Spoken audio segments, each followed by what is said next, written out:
এই পর্যায়ে আমরা শিখব হচ্ছে হাউ টু ক্রিয়েট কলাম। আমরা এমএস ওয়ার্ড এর ক্ষেত্রে কলাম একটা অত্যন্ত গুরুত্বপূর্ণ ফিচার, যেটা আমাদেরকে অনেক সময় আমাদের কার্যক্রমকে সুন্দরভাবে উপস্থাপন করতে সহায়তা করে। সাধারণত আমরা পেপারের মধ্যে যে বাংলা পেপার বা ইংলিশ পেপারগুলো বা ম্যাগাজিনগুলোতে দেখি যে লেখাগুলো কলাম আকারে উপস্থাপন করা আছে।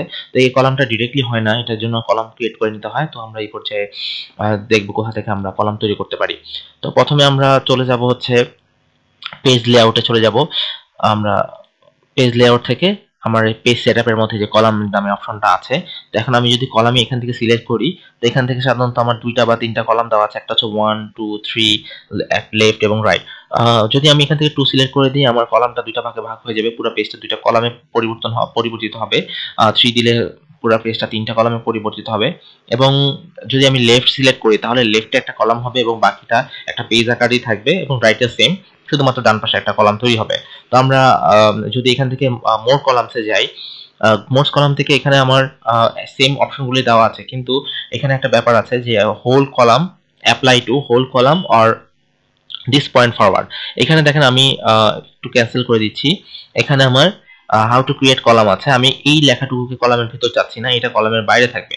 তো এরপর থেকে যদি আমি আমার লেখাটুকুকে কলাম করতে চাই, তাহলে আমি যে কাজটা করব সেটা হচ্ছে যে আমার দিস পয়েন্ট ফরওয়ার্ড করব। এখন এখানে আমি প্রথমে সিলেক্ট করলাম আমার কলাম অপশনে, এখান থেকে মোর কলামসে চলে গেলাম, চলে গিয়ে এখান থেকে যদি আমি দিস পয়েন্ট ফরওয়ার্ড করে দিলাম এবং হচ্ছে আমি কলাম সিলেক্ট করছি 3টা, তাহলে এবার ওকে করে দিলে দেখেন আমার প্রথম লেখাটুকু কিন্তু কি অটোমেটিকলি বাইরে আছে এবং বাকিটা আমার কলাম আকারে চলে গেছে।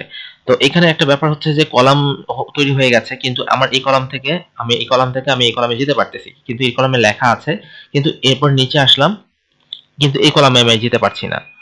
এই কলামে যেতে পারছি না, কারণ হচ্ছে কি যে আমার এই কলামের লেখাটা শেষ হয় নাই। এমন অবস্থা আমরা 2টা প্রসেসে কাজ করতে পারি। একটা হচ্ছে এন্টার দিয়ে নিচে নেমে তাহলে আমরা 3 নাম্বার কলামটাতে আসতে পারি। দেখেন এখন কিন্তু কি আমি এখানে লিখতেও পারছি, এখানে যা ইচ্ছা আমি লিখতে পারবো। কিন্তু যদি আমি অন্য একটা কাজ করি, ফর এক্সাম্পল হচ্ছে যদি আমি এখান থেকে আহ, আমি আসলাম, এখন কিন্তু কি নিচে নামছে না, কারণ আমার এন্টারটা আমি ব্যাকস্পেস দিয়ে ডিলিট করে দিয়েছি। তো এখন যদি আমি কন্ট্রোল শিফট এন্টার চাপি, তাহলে দেখেন আমি আবার কিন্তু কি 3 নাম্বার কলামে চলে আসতে পারছি। কিন্তু এখানে দেখেন আমার কলামটা কিন্তু কি আমার কার্সারটা এখানেটাতে ছিল, এই অপশনে ছিল, কিন্তু এখান থেকে আমার কার্সারটা অটোমেটিক এখানে চলে আসছে। কিন্তু নিচে এন্টার না দেওয়ার কারণে কিন্তু কি আমি নিচে নামতে পারি নাই। কিন্তু কন্ট্রোল শিফট এবং এন্টার এই 3টা বাটন একত্রে প্রেস করার কারণে আমি নিচে এন্টার দিয়ে নিচে না নেমেও আমি কলাম পরিবর্তন করতে পারছি। পরবর্তী পর্যায়ে যদি আমরা কলামটাকে আবার আমরা বাদ দিতে চাই, সেক্ষেত্রে আমরা আগের প্রসেসেই কাজ করব। সেটা হচ্ছে যে কলামের অপশনে গিয়ে আমরা কলাম নান করে দিব, sorry, column Morse columns option, এখান থেকে আমরা দিস সেকশন না, আমরা দিয়ে দিব হচ্ছে 1 কলাম। 1 কলাম দিলে, সরি, আমার কলামগুলোকে আগে একটু সিলেক্ট করতে হবে।